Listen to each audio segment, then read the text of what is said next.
Bismillahirrahmanirrahim. Assalamualaikum warahmatullahi wabarakatuh. Perkenalkan, nama saya Amalia Laili Makfirah, NIM E2019-2224.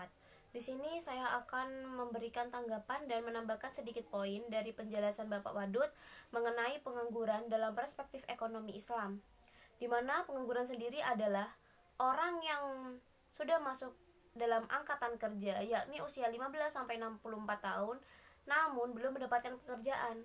Nah, di sini ada pun jenis-jenis pengangguran, yaitu ada 4, yakni pengangguran friksional, pengangguran struktural, pengangguran siklikal, dan pengangguran teknologi.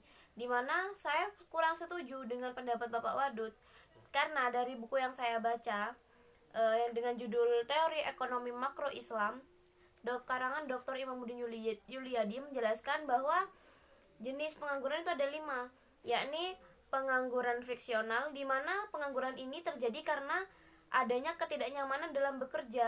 Yang kedua yaitu pengangguran struktural, di mana pengangguran ini timbul karena adanya perubahan struktur perekonomian. Yang ketiga, pengangguran siklikal, di mana pengangguran ini terjadi karena adanya perubahan siklus waktu. Yang keempat, pengangguran teknologi, di mana pengangguran ini timbul karena adanya penggunaan teknologi baru dalam proses produksi, sehingga banyak tenaga kerja itu yang di PHK. Dan yang kelima yaitu pengangguran konjungtur, di mana pengangguran ini disebabkan perubahan siklus ekonomi karena perubahan prioritas dan kebijakan ekonomi dari pemerintah. Nah, di sini saya juga akan menambahkan sedikit poin mengenai solusi pengangguran menurut Islam dari buku yang saya baca, yaitu yang pertama, membangun kesadaran tiap individu dan masyarakat tentang potensi diri melalui sistem pendidikan dan pelatihan yang berkualitas.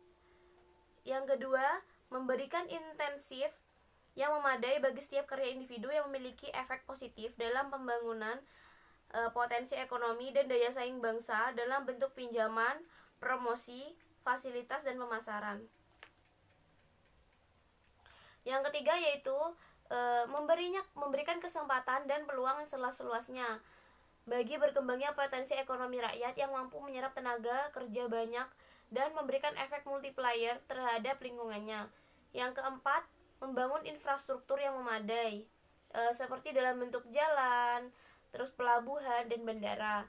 Yang kelima, menghilangkan berbagai hambatan birokrasi dan perizinan yang berpotensi menimbulkan ekonomi biaya tinggi dalam rangka meningkatkan efisiensi ekonomi.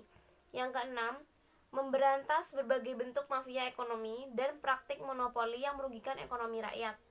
Yang ketujuh, memberikan sanksi yang tegas kepada aparatur birokrat yang menyalahgunakan wewenang untuk tindak pidana seperti korupsi, kolusi, dan nepotisme. Yang kedelapan yaitu meningkatkan efisiensi ekonomi dan kualitas layanan publik. Yang kesembilan, pemanfaatan sumber daya ekonomi milik negara dengan cara mekanisme aturan yang sesuai dengan prinsip syariat Islam untuk kepentingan masyarakat luas. Yang kesepuluh, membangun kerjasama internasional untuk membuka peluang ekonomi yang saling menguntungkan dan mencegah penguasaan kekayaan alam oleh pihak asing. Nah, mungkin sekian yang dapat saya sampaikan. Kurang lebihnya mohon maaf. Semoga bermanfaat. Nun kalami wa maisturun. Assalamualaikum warahmatullahi wabarakatuh.